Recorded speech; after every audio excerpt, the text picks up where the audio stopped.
Shaitanirrajim. Bismillahirrahmanirrahim. Welcome to English language course day number 9. Today's topic English with two words, यानी कि दो words ऐसे होंगे जिनसे हम अपनी इंग्लिश को बेहतर बना सकते हैं।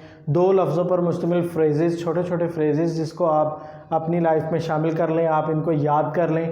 तो इसका सेट नंबर 1 मैं आपको दे रहा हूँ, फिर अगले नेक्स्ट डे में नेक्स्ट सेट दूंगा मैं आपको। तो इससे ये होगा कि बहुत ही इजी वे में आपने जस्ट इनको याद रखना है और फिर आपने इनको बोलना है, ठीक है ना। तो याद रखिएगा, मैं पहले भी ये चीज़ आपको बता चुका हूँ कि जब तक आप इनका यूज़ नहीं करेंगे, जब आप इनको अपनी डेली लाइफ के सेंटेंसेस में इस्तेमाल नहीं करेंगे, जब तक अब फॉर एग्जांपल ये लफ्ज़ है कम, ठीक है ना। तो कम का मतलब है आओ या आना। तो जब आप आओ कहेंगे इधर आओ, ठीक है। जब आप ये चीज़ यूज़ उर्दू में करते रहेंगे लेकिन आप उसको पढ़ेंगे, देखेंगे, पढ़ तो लिया, देख तो लिया, लेकिन आपने इसको इस्तेमाल नहीं किया। जब तक आपने इसको इस्तेमाल नहीं करना तब तक आपकी इंग्लिश बननी नहीं है, ग्रेजुअली बननी नहीं है, ठीक है। तो इस तरह तो अगर इंग्लिश आते देख के आने लग जाए तो कोई भी ज़बान, उर्दू है, अरबिक है, इंग्लिश है, कोई भी ज़बान देख के आने लग जाए तो फिर तो वो बंदा दुनिया जहान की ज़बानें सीख सकता है। ये प्रैक्टिस से आनी है आपको। आप इनकी प्रैक्टिस करेंगे, आप इनको डेली लाइफ में यूज़ करेंगे तो आपकी जो है ना वो इंग्लिश की बुनियाद बनेगी। आप स्टार्टअप लेंगे इनसे। तो चलिए स्टार्ट करते हैं इधर से। तो सिचुएशन के हिसाब से मैं बताता हूँ कि अगर आपने किसी को कोई काम कहा है तो आप उसको कहते हैं कि ये काम आप जल्दी करें। फॉर एग्जांपल आप कहते हैं कि जी मेरे लिए पानी लेकर आए, वो लेकिन वो पानी वो जल्दी चाहिए आपको, वो लेने के लिए गया, आप पीछे से आवाज़ देते हैं कि जल्दी लाओ, जल्दी करो।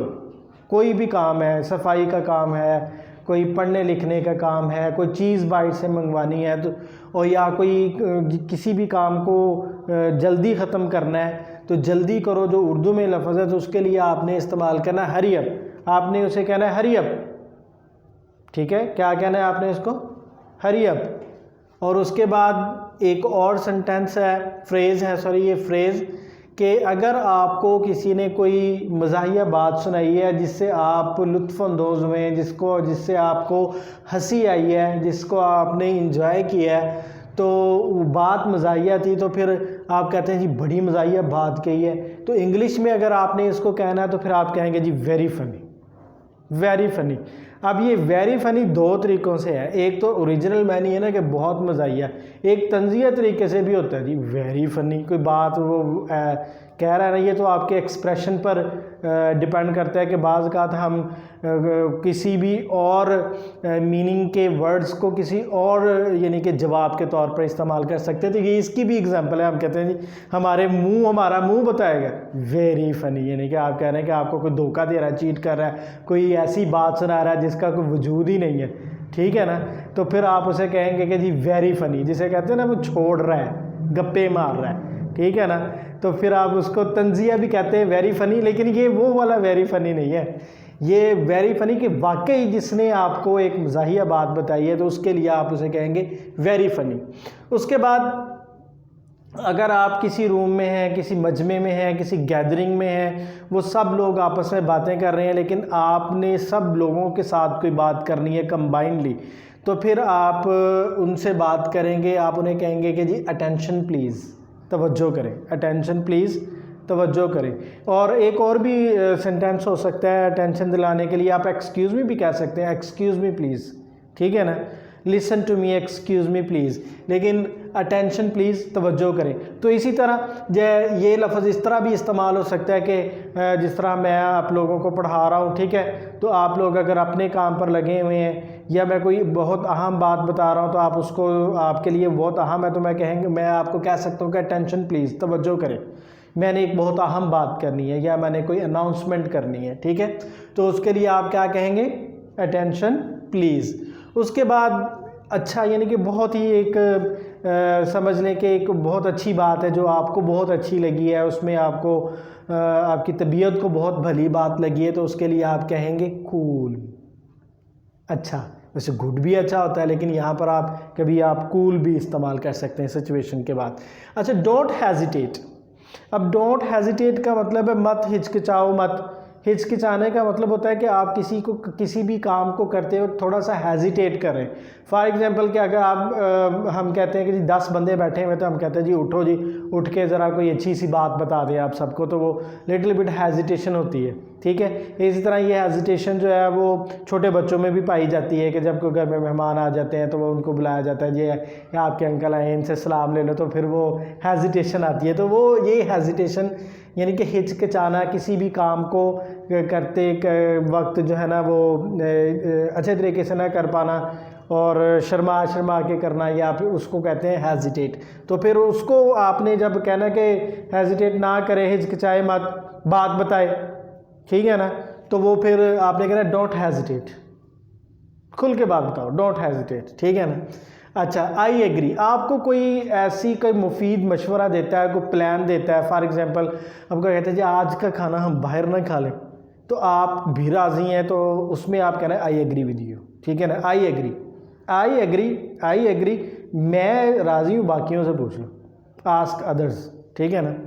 तो आई एग्री, किसी भी काम के लिए आप राज़ी हैं, जिस काम को आपने दूसरे ने आपको कहा हुआ है उसके लिए आप राज़ी हैं, तो फिर आप इसका इस्तेमाल करें आई एग्री। या किसी बात से आप मुत्तफिक हो जाते हैं, ठीक है ना, तो आप कहते हैं जी आई एग्री।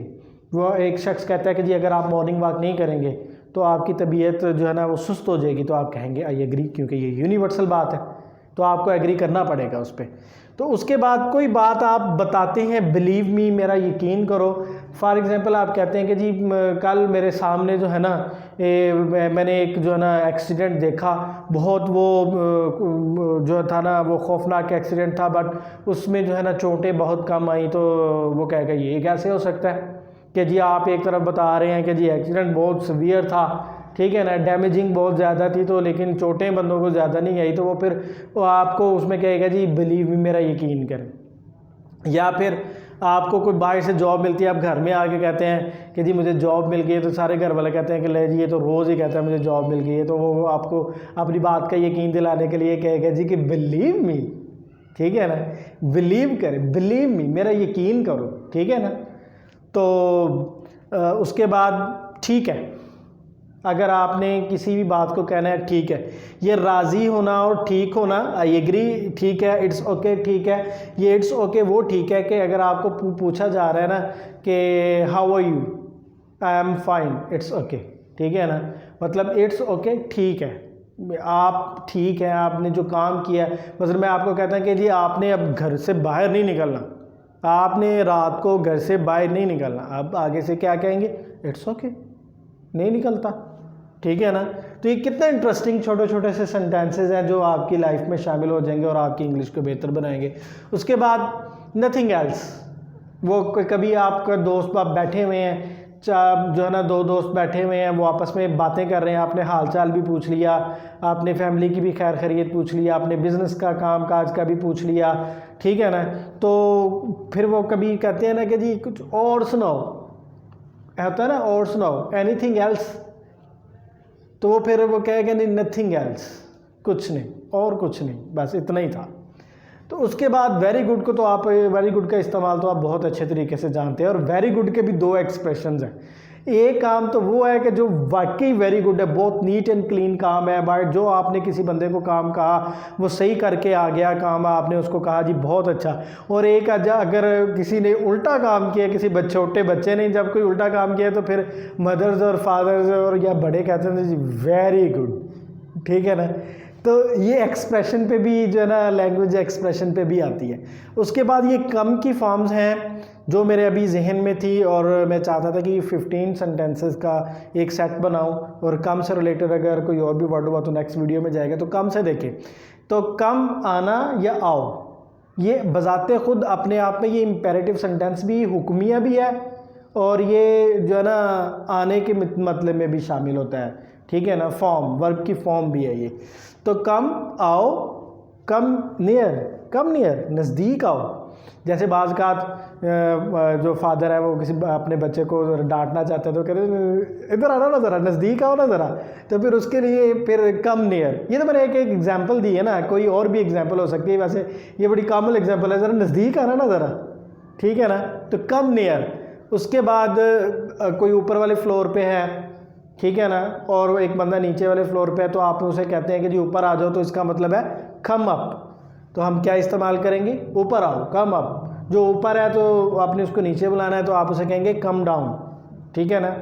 और उसके बाद फिर अंदर आना, कोई शख्स बाहर है वो आपसे आप उसे कहते हैं कि अंदर आ जाए, ठीक है ना, या वो परमिशन मांगते हैं मैं कम इन, तो या आप उसे कहते हैं जी कम इन, अंदर आ जाओ, ठीक है ना। जैसे एक आपने अपने किसी फ्रेंड को या दोस्त को बाहर ड्राइंग रूम में बिठाना है तो वो उसने नॉक किया तो आपने बिठाना है तो आपने कहना है कम इन, अंदर आ जाए, ठीक है ना।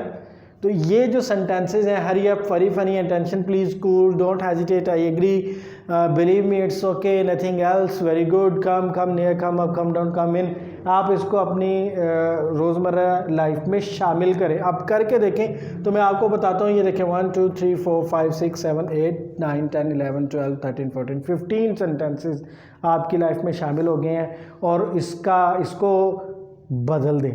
अपने उर्दू लैंग्वेज के जो सेंटेंसेस है ना उसमें आप कन्वर्ट कर लें अपने आप को, ठीक है ना। पहले पहले आपको थोड़ा सा तवज्जो देने की ज़रूरत पड़ेगी, कंसंट्रेशन देने की ज़रूरत पड़ेगी, लेकिन बाद में वो चीज़ ठीक हो जाएगी। तो मिलते हैं नेक्स्ट वीडियो में।